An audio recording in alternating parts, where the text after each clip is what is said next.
everybody? Welcome back to the rePORTER Show, where we talk all things Wayland sports and give you guys a weekly wrap-up of everything going on. Today, I got to do it by myself.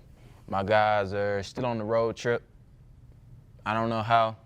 I think it was a technicality in there somewhere, but they are playing at the NCCAA National Championships, which I thought after you played at the NAIA tournament, you couldn't play there, but apparently if you get out the first round, you can still qualify for the NCCAA. I don't know the rules, but they're there. I believe that they are in Indiana this week, so got to do it by myself. Tried to get some special guests on the show for you guys and make it a little bit more interesting, just so y'all wouldn't have to listen to me the whole time for those of y'all who do watch this, but couldn't get that either, so it's just me today. So I'm going to go ahead and start it off with men's basketball. They, like I said, were at the NAIA National Championships last week versus Montana Tech. Pretty good matchup, I think a top 10 team in the nation. And that first half, we played a pretty good game, I won't lie. We played back and forth the first half. They went on a little run. We went on a little run. We sort of kept it close. I think we went into the half only down 34-37. But what I will say about that first half is I felt like, I don't know if it was just because we were, amped up. Because, I mean, you playing a national tournament, you're pretty excited. So, you running up and down the court, you got all the energy in the world. But along with that, you still have to play under control. And I feel like we did not play a very controlled game. I felt like the shots we were taking were sort of wild. Sometimes we came down the court and we just sort of just threw something up there. And I'm like, that's not really going to win you the game, you know what I'm saying? Like, you got to be able to break it down, move the ball around, get something going, maybe call a play, maybe do, you know what I'm saying? It's a lot of things that I felt that we just weren't doing. I felt like we were just sort of running down the court and just hoping something good happened if we put up a shot. But with that, we still shot okay from the field, 34% from the field. And like I said, it was still a close game. It was 34-37 against a really good team. So you can't really say too much about that. Going into that second half, we didn't continue that. They went on a run, 14-3, Montana Tech did, which put them up 66-52. And from that point forward, we sort of were just trying to chase them down, and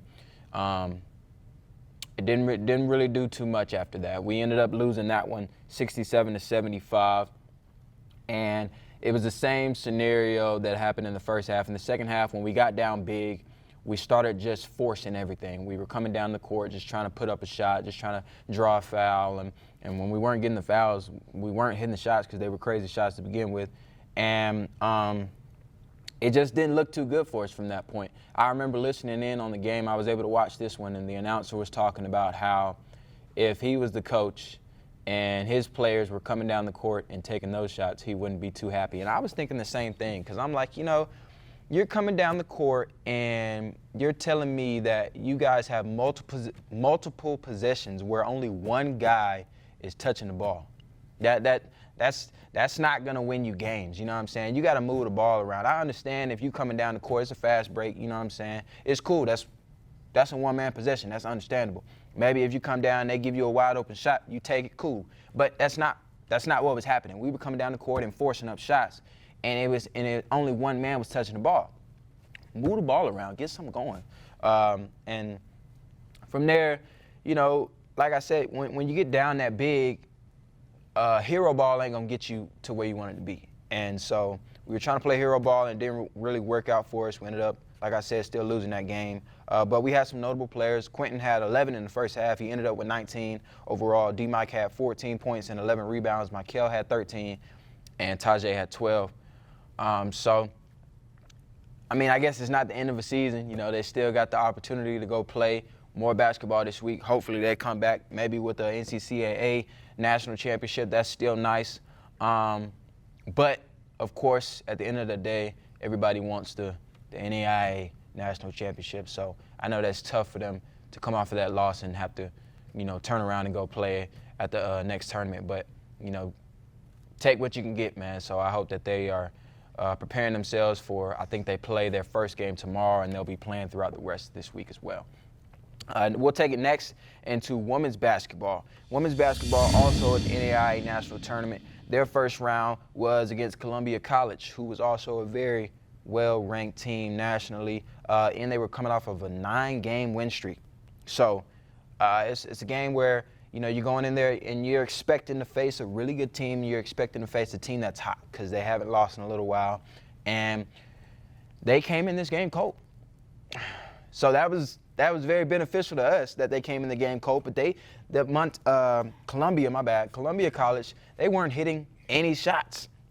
The first quarter we got going as usual with Megan getting 9 of our 13, and we played great defense, holding them to 27% from the field. But we only led 13-11 after the first. I was thinking that we'd be leading by more after that, you know, having a team that's not shooting the ball well,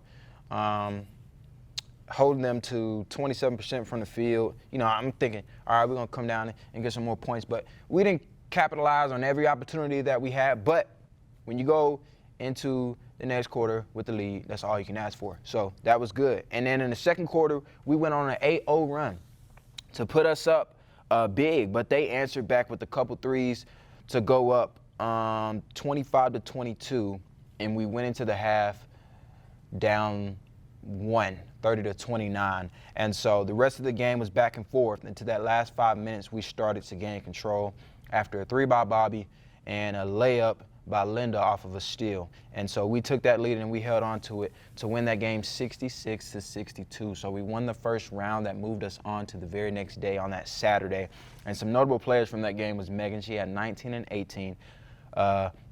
Linda had 19 points as well, and Emily had 8 points and 5 assists, so she was doing her thing as well at the one position. And so it was really good to see. They came off of that win, and they went into the next one against Concordia, which is also, of course, another really stacked team at 26-6 on the season, and sort of another high-powered offensive team. And so coming into this game, you're sort of preparing, I'm assuming, the same way as you would have for the last game. You really just want to shut down the fast break points. You don't want them to get going. You don't want them to go on any runs. And we didn't do that. Concordia came out and they went on an 8-0 run in that first quarter, I believe, to go up 20-8.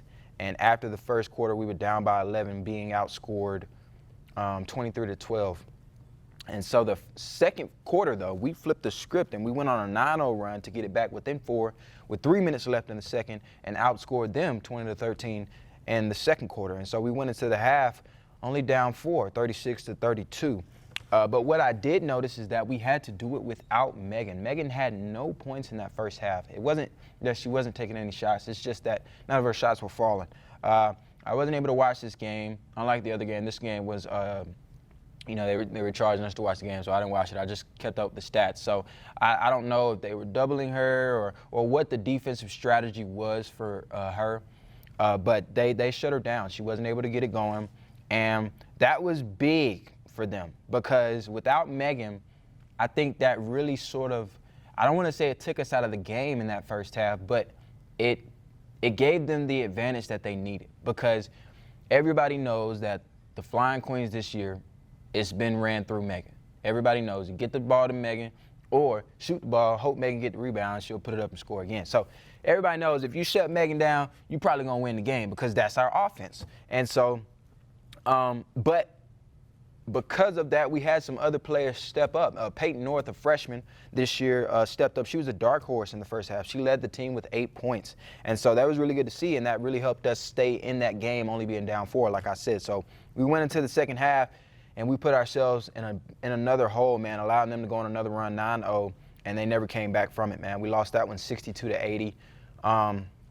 And it was a game, like I said, when you take Megan out of the game, it makes it really hard for us. And they continue to lock her down, whether it be she wasn't hitting her shots or whether they were just playing really great defense. She only had 4 points total in that whole game. I mean, she still did what she did on the board. She had 18 rebounds, but they shut her down offensively. And I honestly think that was the main reason why we lost that game. I think if she's in that game and they don't lock her down defensively, we probably either have a really close game or we end up winning that one. And so some notable players from that one, Peyton had 15, Linda had 12, Bobby had 11, and like I said, Megan had 18 rebounds, but she only had 4 points.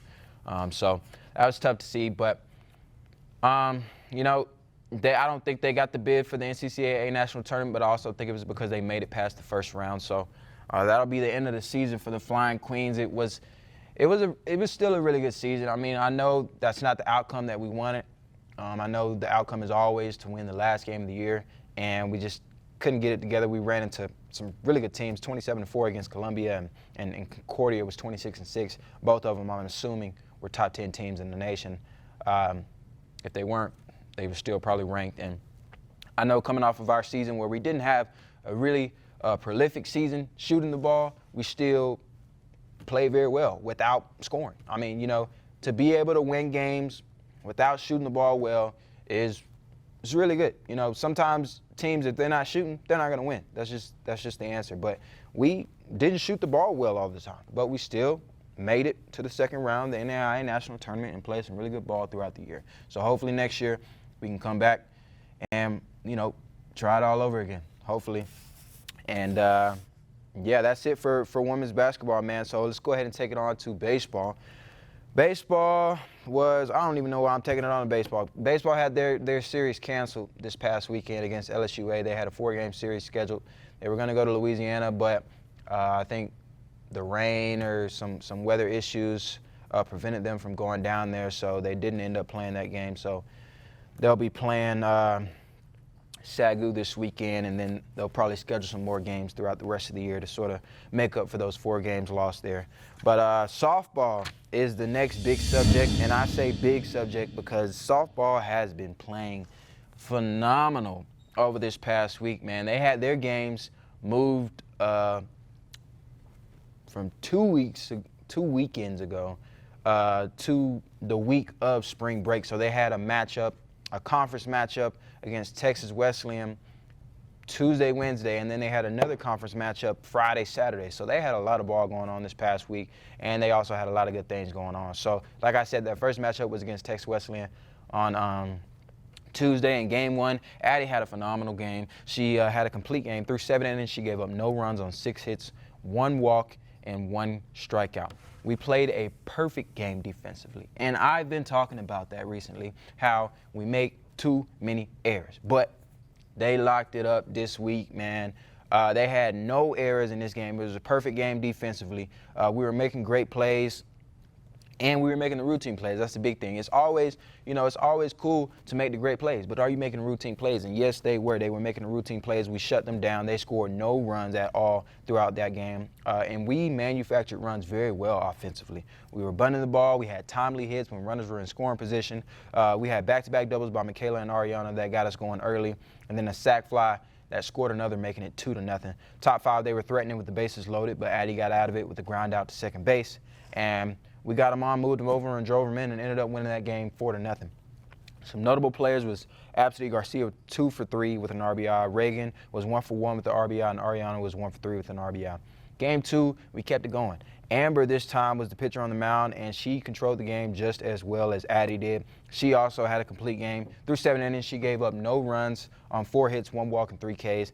It was another clean defensive game. No errors. Perfect game. Can't ask for nothing better than that. And like I said, same thing as last game. We had timely hits. We were bunting the ball. We were moving runners over. We were getting them on, and we were driving them in. And so Absidy got us going in the 5th after she tripled to left field, and Amber drove her in with a single to right field. We scored 2 more runs on 3 hits in the 6th to end up winning that game 4-0 as well. So 2 really good games on Tuesday. To shut out Texas Wesleyan in both games is really big. That's not an easy task to shut out a team and to have 2 perfect games back-to-back defensively. So big shout out to the softball team for that, man. Game 3, this was their game 1 pitcher who was honestly clearly their ace. She had her game, though, this time, keeping us to just 3 hits. They chipped across the run almost every inning, and we ended up losing this one 0-6. But it wasn't really a bad game. We just didn't hit, and they did. We didn't play bad defensively. It's not like we were getting up there and just swinging at everything. It was just a game that we just lost. It's just one of those games we just lost. We only had 2 errors and gave up 2 walks. But like I said, still a clean game. But game 4, we came back, and we won the series with this one. Texas Wesleyan came out swinging, though. They played it 4 in the top of the 1st. And I was thinking to myself, dang, you know, we might split this one 2-2, but that's still a good week, you know what I'm saying? But that wasn't the case. Came back in the bottom of the 1st, and I won't say it was all us because they had a lot of mishaps in the bottom of the 1st. Texas Wesleyan had 3 errors in the 1st inning alone, and behind those 3 errors, Reagan came up and got a hit, and Berkeley came up and got a hit as well, which tied up the game 4-4. And so bottom of the third, Texas Wesleyan was started falling apart again. They had 5 more errors. So they were playing just some terrible ball. Had a lot of errors. Wasn't really a clean game, but I don't care if they playing bad. As long as we playing good, that was good for us. And because of that, we ended up scoring 3 more runs to go up 7-4. But the top of the 7 got pretty scared. They got 3 hits, and behind another error, got them back to within 1 with the bases loaded. And what I will say, this top 7, so this is the last inning. If they score, we would have had to come back up again and try to get some more runs to win the game. But a big play here, to me, was by Tiggy Reyes in left field. There was they had a single to left field to Tiggy, and the bases were loaded. So there's a forced play at third. She had the outfield assist from left field to third base to throw out the runner at third to get 2 outs with the bases loaded. So that was a really big play there, because who's to say, even though we got the next play, we got an out, who's to say the next player didn't come up and get a hit? You know what I'm saying? So to get that extra, I feel like that was a steal, honestly. I feel like we stole that out, and that was a really good play by Tiggy. It was a heads-up play to get that force out at third from left field. And so, like I said, the last batter ended up popping out to first base, and we ended up winning that game 8-7. Some notable players here was Reagan. She was 2 for 4 with the RBI. Berkeley was 1 for 3 with the RBI, and Amber was 2 for 3 with the RBI. So another great day of hitting, another great day of defense, and they ended up winning this series 3-1. And they went into Friday, I believe, if that was 3-5 in conference. And so still beneath 500, so we were hoping to go up or go even in this one against Langston. Not a really good softball team, but can't take anything for granted. In game 1, bottom first, Langston got it going early. Bases loaded, and they ended up scoring 2. But Addie held them at bay for the rest of this game. They did not score again. Through 7 innings, she gave up 2 runs on 9 hits, 2 walks, and 1 strikeout. Our biggest inning was the 5th after an error and back-to-back hits by Reagan, Michaela, and Ariana. And we ended up scoring 3 to go up 4-2 and went on to win that game 5-2. And some notable players from that game was Reagan, 2 for 3. Michaela was 3 for 4 with 3 RBIs, and Ariana was 1 for 3 with 2 RBIs. In game 2, once again, Langston got going early again, putting up a 4 spot in the third after stringing together 5 hits to go up 5-0. With 2 outs and runners in score position, Tiggy came up and drove in 2 runs with a single to make it 2-5. Amber shut them out the rest of the game on the mound, going 3 up, 3 down in the last 3 innings. So that was really big. I know a lot of times when you get in a game and a team jumps on you early, it's hard for you to sort of stay at bay, keep doing what you're doing. I know a lot of times you think to yourself, dang, I got to change it up now. I got to do something different. But she stayed with her game, and she shut them out for the rest of that game. So big props to you, Amber. And so, like I said, that was a big help for us, because in the last inning we were down 2, and we put together 5 hits to score 3 runs to go on and win 6-5. And Addie had a clutch 2-out single to drive in that winning run. Some notable players from this one was Berkeley. She went 2 for 4. Jaden was 2 for 4 with an RBI. Amber was 2 for 4 with an RBI. And Tiggy, like I said earlier, was 1 for 2 with 2 RBIs. And so we took both of those first 2 games to, I believe, even us up at 5-5 in conference, which is really, really good, because, like I said, at the beginning of the year, we didn't have a great start, but they're starting to come around now. So game 3, just like every other game, Langston got it going early again. They put up 7 runs this time in the first 2 innings. But I will say, we did help them out a lot. We ended up walking them a combined 6 times in those first 2 innings. And so you walking people, they're going to score, especially if you're walking 6 people. That's rough. And so after that, though, just like every other game, I don't know what it is with Langston's offense. They get it going early, but they couldn't do anything throughout the rest of this game. So we shut them out the rest of the way. Addie came in for relief, and through 3 innings, she gave up no runs, 1 hit, no walk, and 1 K. And then in the 5th, Michaela got it going with the 2 RBI double, and Berkeley drove her in with a single to make it 3-7. And I was thinking, all right, we got to, goodness, I can't talk. We got a comeback building right here, but we ended up not scoring the rest of that game, making it 3-7. Ended up losing that one. Some notable players from that one was Michaela. She was 2 for 4 with 2 RBIs. And so game 4, we came back, and this one was in our control the whole way. They did not get going early this game. They didn't score at all this game. Addy had another complete game with no runs, 4 hits, no walks, and 3 Ks. And we put up 10 hits and 8 runs over the course of this game to go on and win this one 8-0. Some notable players was Amber. She was 2 for 4 with 2 RBIs. Reagan was 2 for 4, and Ariana was 2 for 3 as well. So in their last 10 games, softball is 8 for 2. And they'll be playing OPSU, I believe, this weekend. Let me double check that. I don't want to give y'all the wrong information. Goodness, I'm looking at the wrong thing, y'all. Yes, OPSU this weekend, man. Another matchup where I honestly think we should win this series, if not sweep the series. And so we'll put ourselves in a really good position if we continue to go on the route that we're going on. Playing really good ball offensively, playing exceptional ball defensively. Our pitching is doing well. And it's really good to see because we have some injuries. One of our pitchers, I believe, is injured, and I believe our shortstop or our second baseman, I think it's the second baseman, that's injured as well. So to do it with the injuries, to still have people stepping up, still playing really good ball, still pitching very well, playing an offensive game very well, bunting the ball, doing all the right things, doing all the fundamental things. If you do the fundamental things, you ain't got to be the most talented team in the world. Now, I'm not saying we're not talented. We got talent. I'm just saying, if you do the fundamental things, you don't have to have an exceptional game. If you just play the game the way it's supposed to be played, you're going to win games. And they're showing it right now, 8-2 in their last 10, like I said. Let's go on to the next subject, man. We got men's golf. Men's golf was at the top of Texas Invitational in Lubbock, and they placed second out of the 7 teams that were there, only 7 strokes out of first place. And I think USAO was the team that placed first in that tournament. And I think that was low-key a little upset. I think we were supposed to win that one, being top 5 in the nation or top 10 in the nation, one or the other. A matchup where probably should have ended up first out of the 7, but it's all right, though. We still ended up second in that one. Leonard LeBrun and Zane Wellborn were tied for second overall out of the 37 that were there.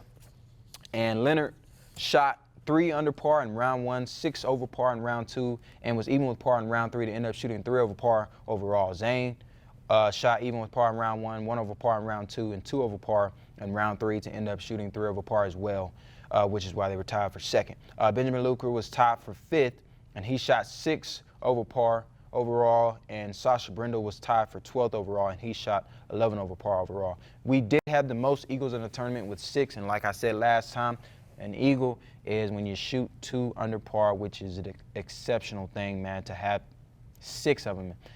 Benjamin had 2, Leonard had 1, Sasha had 1, Zane had 1, and Vlastimil had 1. I think we took 6, and 5 of them ended up on that list with 6 overall for the team. So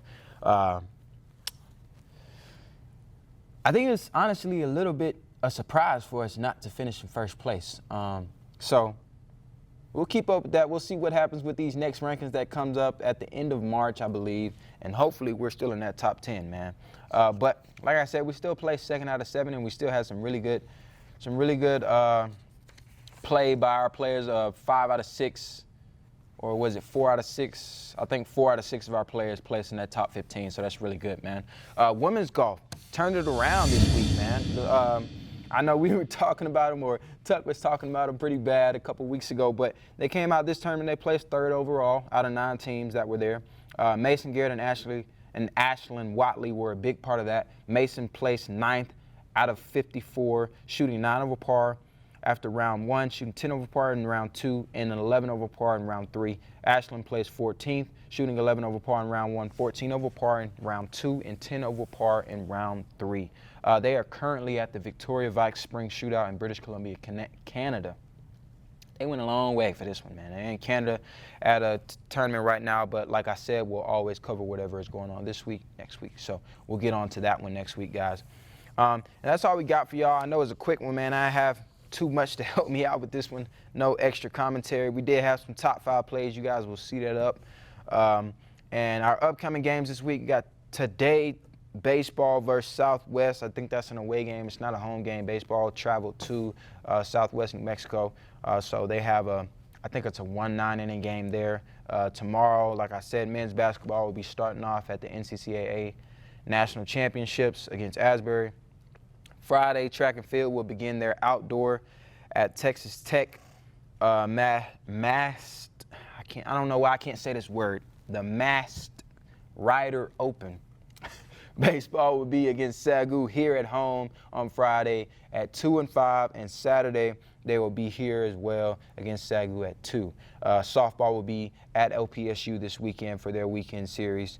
And speaking of track, starting off their outdoor season, I wanted to give a big shout out to Lorenzo Lucis, who at the NAIA Indoor National Championships, he placed 10th in the men's triple jump with a 14.62 meter jump. And I think that was the, what does it say here? It says the 13th ranked nationally. But it placed him 10th. I don't know how those rankings work, but it placed him 10th overall at this meet.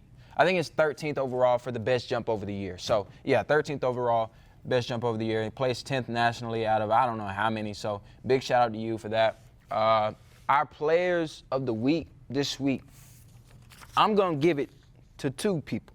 I'm giving it to Leonard and I'm giving it to Zane for tying for second at their last invitational.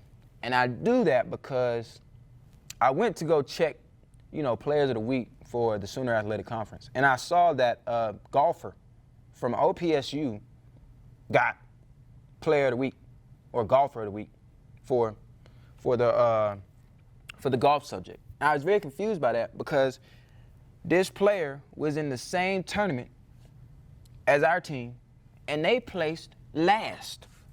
There were 7 teams there. Yeah, they placed 7th. And this young man wasn't even in the top 25. So how in the world did he get golfer of the week?